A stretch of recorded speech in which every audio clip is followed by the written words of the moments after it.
मेरे प्रिय भाई और बहनों, आज हम इस बात पर मनन चिंतन करेंगे कि संसार के मुक्तिदाता यीशु मसीह के आगमन के बारे में सबसे पहले किन किन लोगों को संदेश मिला था। सबसे पहला व्यक्ति है यीशु की मां मरियम। लूकस के सुसमाचार के अध्याय 1 उसके वाक्य 30 और 31 में हम पढ़ते हैं कि स्वर्गदूत गब्रिएल माता मरियम के पास आया और मरियम को संबोधित करने के बाद कहा, डरिए नहीं, आप गर्भवती होंगी, पुत्र प्रसव करेंगी, आप उसका नाम यीशु रखेंगी। मरियम को यह संदेश क्यों मिला, इसके बारे में स्वर्गदूत स्वयं कहता है, प्रणाम प्रभु की कृपा पात्री, आपको ईश्वर की कृपा प्राप्त है। मरियम कृपा की पात्री बनी, यानी एक पात्र बनी। वो पात्र जिसमें कृपा बरस सकती थी और टिक सकती थी, ठहर सकती थी। ईश्वर ने जो कृपा मरियम में बरसाया वो कृपा बनी रही। हमें भी ईश्वर कृपा देते हैं, अलग अलग प्रकार की कृपाएं देता है, लेकिन समस्या यह है कि कृपाएं ठहरती नहीं है। मरियम वो पात्र बनी जिसमें कृपा ठहर सकती थी। कुरिन्थियों के दूसरे पत्र के अध्याय 4 उसके वाक्य 7 में पौलुस हमें याद दिलाते हैं कि यह निधि हमारे अंदर मिट्टी के बर्तनों में रखी हुई है। ईश्वर ने हमारे अंदर बहुत सारे वरदान और कृपाएं रखी हैं, लेकिन ये मिट्टी के बर्तन में है। अगर हम संभाल कर नहीं चलेंगे, जिएंगे, तो ये बर्तन टूट जाएगा और कृपा बह जाएगी। मरियम कृपा पात्री बनी। बाइबल बताती है कि कौन ईश्वर का कृपा पात्र बन सकता है।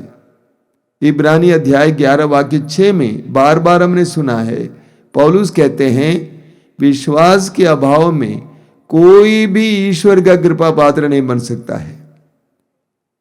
ईश्वर का कृपा पात्र बनने के लिए विश्वास अनिवार्य है, और मरियम के अंदर ये विश्वास था। सबसे पहले वो किशोर अवस्था में थी, और उस अवस्था में भी जब ईश्वर का संदेश उसे मिलता है तो वो हल्के से नहीं लेती है, गंभीरता पूर्वक लेती है। उसने यह नहीं कहा कि हो सकता है कि मुझे भ्रम हो रहा था, बल्कि उस युवती ने, उस तरुणी ने, उस लड़की ने उस संदेश को गंभीरता पूर्वक ग्रहण किया। इतना ही नहीं, उसने विश्वास किया कि ईश्वर ने जो स्वर्गदूत के द्वारा कहा है वो सच हो जाएगा। स्वर्गदूत ने कहा, पवित्र आत्मा आप पर उतरेगा और सर्वोच्च शक्ति की छाया आप पर पड़ेगी। पवित्र आत्मा के द्वारा आप एक पुत्र प्रसव करेंगी। एक किशोरी होने के बावजूद वो जानती थी कि एक संतान उत्पत्ति की प्रक्रिया क्या होती है, तब भी उसने स्वर्गदूत की उस बात पर विश्वास किया। उसने विश्वास किया कि स्वर्गदूत ने जो कहा मेरे जीवन में पूर्ण होगा। मरियम के अंदर विश्वास की दृढ़ता थी, इसीलिए मरियम ईश्वर की कृपा पात्री बनी। हमें प्रवक्ता ग्रंथ के अध्याय 3 वाक्य 20 में पढ़ने को मिलता है, तुम जितने अधिक बड़े हो उतने ही अधिक नम्र बनो, जिससे तुम ईश्वर के का कृपा पात्र बनोगे। ईश्वर का कृपा पात्र वो बनता है वो जो नम्र है। मरियम नम्र थी। स्वर्गदूत ने कहा कि आप जिसको जन्म देगी वह ईश्वर का पुत्र कहलाएगा। वो राजा दाऊद के सिंहासन पर बैठेगा, शासन करेगा, उसके राज्य का अंत नहीं होगा। इतना सब सुनने के बावजूद मरियम फूली नहीं, मरियम की नाक चढ़ी नहीं। मरियम लोगों को जाकर बोली नहीं, देखो मैं प्रभु ईश्वर के द्वारा विशेष रूप से चुनी गई हूं, ईश्वर मेरे अंदर बड़ा कार्य करने जा रहा है। बिल्कुल नहीं। वचन में बताता है कि मरियम वहां से एलिजबेथ के यहां जाती है जो बुढ़ापे में गर्भवती थी। क्या करने के लिए? सेवा करने के लिए। मरियम की नम्रता देखिए। जानते हैं मेरे भाई और बहनों, ईश्वर ऐसे लोगों को ढूंढता है जो नम्र है। नम्रता में ईश्वर की कृपा टिकती है, ठहरती है। जो घमंडी होते हैं उसके ऊपर प्रभु की कृपा बरस नहीं सकती है, ना ही वहां पे ठहर सकती है। हमें मूसा के बारे में पढ़ने को मिलता है स्तोत्र 106 वाक्य 23 में कि मूसा ईश्वर के कृपा पात्र थे। मूसा ईश्वर के कृपा पात्र थे। क्यों? वचन में लिखा हुआ है, गणना ग्रंथ अध्याय 12 वाक्य 3 में वचन में लिखा हुआ है, सभी मनुष्यों में मूसा सबसे नम्र व्यक्ति था। बाइबल पढ़िए, आपको पढ़ने को मिलेगा कि मूसा के जरिए ईश्वर ने बड़े बड़े कार्य किया। एक बार मूसा ने छड़ी से नील नदी को छुआ और पूरी नदी रक्त की नदी में बदल गई। उस छड़ी से मूसा ने लाल समुद्र को छुआ और लाल समुद्र दो भागों में विभाजित हो गया। मूसा के द्वारा इतने बड़े बड़े चमत्कार और चिन्ह ईश्वर ने प्रकट किए, इसके बावजूद मूसा नम्र बने रहे। मूसा से एक छोटी सी गलती हुई। ईश्वर ने मूसा से कहा, जब इस्राएलियों के पास पीने के लिए पानी नहीं था, मरीबा में कहा कि सारे इस्राएलियों को इकट्ठा करो और चट्टान के सामने चट्टान से कहो, चट्टान हमें पानी दो, वो तुम्हें पानी देगा। मूसा ने इस्राएलियों को इकट्ठा तो जरूर किया, लेकिन चट्टान से बोलने के बजाय मूसा ने लाठी से उस चट्टान को मारा। पानी निकला जरूर, लोगों की प्यास बुझी, लेकिन ईश्वर ने कहा तुमने गलत किया, तुमने गलत किया। मैंने तुमसे कहा था कि चट्टान से कहने के लिए, लेकिन तुमने छड़ी से मारा क्यों? इसलिए कि तुमने मेरे आदेश का पालन नहीं किया। तुम इस जनता को प्रतिज्ञात देश नहीं पहुंचाओगे, उससे पहले तुम मर जाओगे। कितनी दर्दनाक बात है। मूसा ने ईश्वर से नहीं कहा कि हे ईश्वर, कितनी मुसीबतें मोल लेकर मैं इस जनता को मिस्र देश से बाहर लाया हूं। इस मरु प्रदेश से होकर इस जनता को आगे ले चल रहा हूं। मुझे प्रतिज्ञात देश में पैर रखने की अनुमति क्यों नहीं दे रहा है? मूसा चुप रहा। इतना ही नहीं, आप विधिवरण ग्रंथ के अंत में पढ़ेंगे कि मूसा मरे और उनको दफनाया गया, लेकिन आज तक किसी को नहीं मालूम कि मूसा की कब्र कहां है। यानी इतने बड़े हीरो जीरो बन गए, लुप्त हो गए। ये मूसा की नम्रता है, इसीलिए मूसा को कृपा का पात्र बोला गया है। मां मरियम नम्र थी, इसीलिए उनको कृपा का पात्र कहा गया है। मरियम को इसीलिए मुक्तिदाता के जन्म के बारे में संदेश दिया और उसके लिए माध्यम बनाया। दूसरा व्यक्ति जिसको मुक्तिदाता के आगमन के बारे में पता चला वो है एलिजबेथ। लूकास के समाचार में आप पढ़ेंगे उसके वाक्य अध्याय 1 वाक्य 41 से कि माता मरियम एलिजबेथ के पास आई और उन्होंने एलिजबेथ का अभिवादन किया और एलिजबेथ ने माता मरियम का अभिवादन सुनते ही आनंद से उछल पड़ी और एलिजबेथ पवित्र आत्मा से भर गई। पवित्र आत्मा से भरने के बाद एलिजबेथ ने क्या कहा? ये मेरा कितना बड़ा सौभाग्य है कि मेरे प्रभु की मां मेरे पास आई। एलिजबेथ पवित्र आत्मा के अभिषेक में यीशु को पहचान लेती हैं। अभी अभी मां मरियम गर्भवती हुई हैं, लेकिन एलिजबेथ पवित्र आत्मा के अभिषेक में आने के बाद मरियम के गर्भ में पल रहे यीशु को पहचान लिया। एलिजबेथ ने कहा कि धन्य है आपके गर्भ का फल। यीशु को पहचानने के लिए, यीशु को अपनाने के लिए पवित्र आत्मा के अभिषेक की आवश्यकता है। पवित्र आत्मा ही हमें यीशु को पहचानने के लिए सामर्थ्य दे सकता है। पवित्र आत्मा ही हमें यीशु को पहचानने के लिए प्रज्ञा और ज्ञान दे सकता है। एलिजबेथ ने पवित्र आत्मा से भरकर यीशु को पहचान लिया।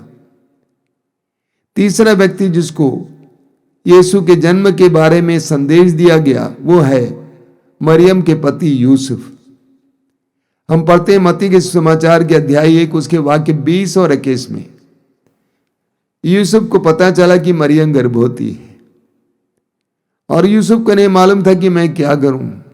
ऐसे में स्वर्गदूत यूसुफ के पास आता है और उसको समझाता है कि मरियम के गर्भ में जो बच्चा है वो पवित्र आत्मा के जरिए है, इसीलिए आप उसे अपनावें और अपना घर ले चलें। सपने में यह संदेश दिया गया। यूसुफ ने यह नहीं कहा कि आखिर सपना तो है, सपना तो कभी पूरा भी हो सकता है, नहीं भी पूरा हो सकता है। इस तरह यूसुफ ने उस बात को टाला नहीं, बल्कि यूसुफ ने उसका अक्षरशः पालन किया। यूसुफ ईश्वर के वचन को सुना और उसका पालन किया। इसी तरह अगले लोग हैं अपनी भेड़ों की रखवाली कर रहे कुछ गडेरिए जो बेतलहम के पास एक खेत में अपनी भेड़ों की रखवाली कर रहे थे। ठंडी रात में स्वर्गदूत उनको खबर देता है कि आप लोगों को मैं एक सुसमाचार सुनाता हूं, आनंद का सुसमाचार। आपके लिए मुक्तिदाता का जन्म बेतलहम में हुआ है, एक गौशाले में हुआ है। जब उनको ये खबर मिली, ये संदेश मिला, उन गरीब गडेरियों ने क्या किया? पालन किया। संदेश सुने और उसका पालन किया। उन्होंने आपस में कहा कि चलो हम बेतलहम चलते हैं और उस मुक्तिदाता को देख लेते हैं। उन्होंने ये नहीं कहा कि अरे रात का समय है, कोई बत्ती नहीं है, कहीं कुछ नहीं है, कैसे पता लगाएंगे। बेतलहम नगर बड़ा था, उतना बड़ा था जितना आज है। उस नगर में किस गौशाले में यीशु का जन्म हुआ, मुक्तिदाता का जन्म हुआ है, हमें कैसे मालूम है? उस जमाने में ना बिजली ना बत्ती थी, कैसे पहचानेंगे, कहां ढूंढेंगे? उन्होंने ये नहीं कहा चलो दिन के समय जाया जाए। रात को उसी समय उठते हैं और मुक्तिदाता के दर्शनार्थ वे चल पड़ते हैं। ईश्वर के वचन को सुनना और उसका पालन करना। मत्ती के सुसमाचार के अध्याय 7 वाक्य 21 में प्रभु यीशु स्वयं कहते हैं, जो कोई मुझे प्रभु प्रभु कहकर पुकारते हैं वे सबके सब ईश्वर के राज में प्रवेश नहीं करेंगे, लेकिन जो मेरे स्वर्गीय पिता की इच्छा पूरी करते हैं वे ही स्वर्ग के राज में प्रवेश करेंगे। उसी अध्याय के वाक्य 24 से 27 तक प्रभु कहते हैं, जो मेरे इन बातों को सुनता है और उसका पालन करता है वह उस बुद्धिमान व्यक्ति की तरह है जिसने अपने मकान को चट्टान पर बनवाया। वर्षा हुई, नदियों में बाढ़ आई, आंधी चली, उस मकान से टकराई, लेकिन वो मकान नहीं गिरा। लेकिन मेरे इन जो बातों को सुनता है और उसका पालन नहीं करता है वो उस मूर्ख व्यक्ति की तरह है जिसने अपने मकान को बालू पर खड़ा किया। वर्षा हुई, नदियों में बाढ़ आई, आंधी चली, उस मकान से टकराई और वो मकान गिर गया, ध्वस्त हो गया। यूसुफ ने प्रभु के आदेश का पालन किया। गडेरियों ने आदेश को सुना, उसका पालन किया, उसके पीछे चले, इसीलिए उनको यीशु प्राप्त हुए, उनको मुक्तिदाता के दर्शन हुए। अगले व्यक्ति हैं सिमेयोन और अन्ना, जो यरूशलेम मंदिर में निवास कर रहे थे। दोनों बुजुर्ग थे, वृद्ध थे, दोनों वृद्ध थे, सिमेयोन और अन्ना। अन्ना विधवा थी और विधवा होने के कुछ साल बाद वो वहां पे रहने लगी मंदिर में। दोनों के बारे में बताया गया है कि वे इस्राएल के लिए जो ईश्वर की सांत्वना है उस सांत्वना की प्रतीक्षा में थे, मुक्तिदाता की प्रतीक्षा में थे। वे दोनों मंदिर में मुक्तिदाता की प्रतीक्षा में प्रार्थना में समय बिता रहे थे। बड़ी रोचक बात है। हम प्रेरित चरित्र के अध्याय 1 उसके वाक्य 4 और 5 में कहते हैं, प्रभु यीशु ने शिष्यों से कहा, प्रेरितों से कहा कि उनको पवित्र आत्मा ग्रहण करना है, उन्हें ऊपर की शक्ति से संपन्न होना है। और उनसे कहा प्रभु यीशु ने कि पिता की प्रतिज्ञा की पूर्ति की प्रतीक्षा करो, यानी पवित्र आत्मा की प्रतीक्षा करो। प्रभु ने यह नहीं कहा कि कितने दिन तक प्रतीक्षा करनी है। और शिष्य पवित्र आत्मा की प्रतीक्षा में, प्रार्थना में रत रहे। उसी तरह सिमेयोन और अन्ना मंदिर में प्रार्थना में, मुक्तिदाता के इंतजार में, प्रतीक्षा में थे। और उनको यीशु मिले। यहां तक कि सिमेयोन ने कहा ईश्वर से, हे ईश्वर अब मुझे ले ले, क्योंकि मेरी आंखों ने उद्धारक को देखा है, मुक्तिदाता को देखा है। हम पढ़ते हैं शोक ग्रंथ के अध्याय 3 वाक्य 26 में, मौन होकर प्रभु की मुक्ति की प्रतीक्षा करना यही सर्वोत्तम है। शोक ग्रंथ अध्याय 3 वाक्य 26, मौन होकर प्रभु की मुक्ति की प्रतीक्षा करना यही सर्वोत्तम है। उन लोगों को मुक्तिदाता का अनुभव होता है, उन लोगों को मुक्ति का एहसास होता है जो मुक्ति का इंतजार करने को तैयार हैं, प्रार्थना में प्रतीक्षा करने को तैयार हैं। कई लोग आश्रम आते हैं विभिन्न प्रकार की समस्याएं लेकर। मैं उनसे कहता हूं प्रभु की उपस्थिति में बैठिए, प्रभु की उपस्थिति में बैठिए, प्रतीक्षा कीजिए, इंतजार कीजिए उस समय का जब प्रभु आपके जीवन में कार्य करेंगे। प्रभु की उपस्थिति में बैठने से क्या फर्क आएगा? मैं एक छोटा सा उदाहरण देता हूं। अगर आप चूल्हे के पास बैठेंगे तो क्या होगा? चूल्हे की गर्मी आपके शरीर में प्रवेश कर जाएगी। जाड़े के मौसम में धूप में खड़े होंगे तो क्या होगा? सूरज की किरण की जो गर्मी है वो आपके शरीर में प्रविष्ट हो जाएगी। इसी तरह प्रभु की उपस्थिति में बैठेंगे तो प्रभु की उपस्थिति की जो पवित्रता है वह सब आपके अंदर प्रविष्ट कर जाएगी। तो सिमेयोन और अन्ना मुक्तिदाता की प्रतीक्षा में, प्रार्थना में रत थे, प्रार्थना में लीन थे और मुक्तिदाता को उनकी आंखों ने देखा। अगला है ज्योतिषी। मत्ती के समाचार के अध्याय 2 में हमें पढ़ने को मिलता है कि पूरब के 3 ज्योतिषी एक अनोखे तारे को देखकर उस व्यक्ति की खोज में निकल पड़ते हैं जो उन्हें बेतलहम की उस गौशाले में प्राप्त हो जाता है। एक तारे के द्वारा उनको इशारा मिल जाता है, किसी महान व्यक्ति का जन्म हुआ है। एक बहुत सुंदर प्रतीक है। और वे ज्योतिषी हैं, उस तारे को देखकर वे संदेश ग्रहण कर पाए और मुक्तिदाता की खोज में बेतलहम के उस गौशाले में पहुंच गए और उन्हें यीशु के दर्शन हुए।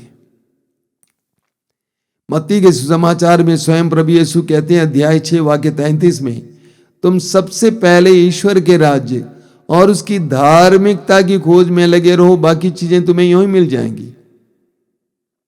तुम सबसे पहले ईश्वर के राज्य और उसकी धार्मिकता की खोज में लगे रहो और बाकी चीजें तुम्हें यूं ही मिल जाएंगी। उन ज्योतिषियों ने ईश्वर द्वारा दिए गए उनके ज्ञान, उनकी बुद्धि, उनकी प्रतिभा को आध्यात्मिक खोज में लगा दिया। उन्होंने अपनी आंतरिक शक्तियों को आध्यात्मिक खोज में लगा दिया। इसीलिए उन्हें यीशु प्राप्त हुए, मुक्तिदाता के दर्शन हुए। मेरे प्रिय भाई और बहनों, मैंने इन व्यक्तियों को आपके सामने रखा है जिनको प्रथम क्रिसमस यानी प्रथम यीशु के आगमन का संदेश प्राप्त हुआ। संदेश प्राप्त होने का मतलब है एहसास प्राप्त हुआ। अनुभव मिला। आज हम प्रार्थना करेंगे कि हम भी माता मरियम की तरह विश्वासी बने, दृढ़ विश्वास के द्वारा ईश्वर की कृपा पात्र बने, अपनी नम्रता के द्वारा उस कृपा को बनाए रखने के लिए योग्य व्यक्ति बने। हम प्रार्थना करें कि हम एलिजबेथ की तरह सदा पवित्र आत्मा के अभिषेक में जी सकें। छोटी छोटी बातों के कारण हमारा अभिषेक कैसे टूट जाता है। हम लोग अनावश्यक बातों में उलझ जाते हैं। छोटी छोटी बातें जिनको अनसुना कर सकते हैं, नजरअंदाज कर सकते हैं, लेकिन हम उन सारी बातों में उलझ जाते हैं और ईश्वर द्वारा दिए गए उस अभिषेक को गंवा देते हैं। हम भी एलिजबेथ की तरह पवित्र आत्मा के अभिषेक में जीने के लिए कृपा मांगे। हम भी यूसुफ की तरह और उन गडेरियों की तरह प्रभु के आदेश को जिस किसी रीति से हमें प्राप्त हो, जिन किसी व्यक्ति के द्वारा हमें प्राप्त हो, उन पर मनन करें, उसका अनुपालन करें, इसके लिए कृपा मांगे। वचन के अनुसार जीवन जीने के लिए कृपा मांगे। सिमेयोन और अन्ना की तरह मुक्ति और मुक्तिदाता की प्रतीक्षा में प्रार्थना करने के लिए कृपा मांगे।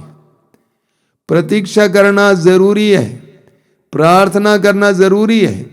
कई लोग अलग अलग प्रकार के बंधनों में हैं। कल ही एक भाई आए जो बहुत ज्यादा नशीले पदार्थ खाते पीते हैं, कहा कि मैं छुटकारा पाना चाहता हूं। मैंने कहा यदि आप प्रभु के सामने बैठने के लिए तैयार हैं, आश्रम में रहकर सेवा देने के लिए तैयार हैं, पूरी तरह से आध्यात्मिक खोज में लगने के लिए तैयार हैं, तो मैं आपसे इस समय वायदा करता हूं कि आप इसे छुटकारा पाएंगे। हम भी उन ज्योतिषियों की तरह जिन्होंने अपनी बुद्धि शक्ति, अपने प्रतिभाओं को आध्यात्मिक खोज के लगाया, उसी तरह हम अपनी बुद्धि को कुटिल बातों में न लगाएं, अनावश्यक बातों में न लगाएं, बल्कि उसी बुद्धि को, उन्हीं प्रतिभाओं को आध्यात्मिक खोज के लिए लगाएं। तब हम मुक्तिदाता प्राप्त करेंगे। मेरी प्रार्थना है कि क्रिसमस का समारोह हमारे लिए एक मिलन का समय हो, एक साक्षात्कार का समय हो। यीशु जीवित हैं, वो हमारे बीच में है। इस तरह के समारोह हमें उसको एहसास करने के लिए, अनुभव करने के लिए मौका देते हैं। आइए हम प्रार्थना करें। आंखें बंद कीजिए।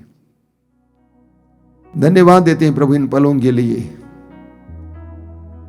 आशीषों से भरे तेरे वचनों के लिए धन्यवाद देते हैं, पवित्र आत्मा के अभिषेक के लिए धन्यवाद देते हैं।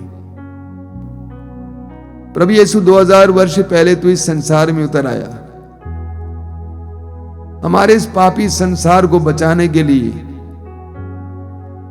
हम दुर्बलों को बलवान बनाने के लिए, हम पापियों को बंधनों से आजाद करने के लिए।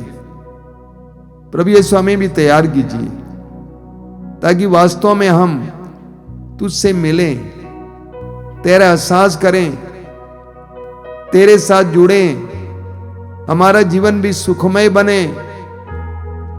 प्रभु मैं प्रार्थना करता हूं इस समय इन वचनों को सुनने वाले मेरे भाई बहनों के लिए, एक एक व्यक्ति को इस समय आशीर्वाद देना यीशु, तेरा दाहिना हाथ उन पर रखना यीशु, हर प्रकार के बंधन को दूर करके उन्हें आजाद करना यीशु, तेरे जन्म के पर्व के विशेष सामर्थ्य और कृपा के द्वारा इसी वक्त उन्हें विभिन्न प्रकार के बंधनों से आजादी देना यीशु, उनकी आंखों के बंधन को खोलकर उन्हें तेरे दिव्य दर्शन के लिए लायक बनाना यीशु। मैं विश्वास करता हूं कि तू हमारी प्रार्थनाओं को सुन रहा है। तेरी स्तुति, तेरी आराधना, तेरी महिमा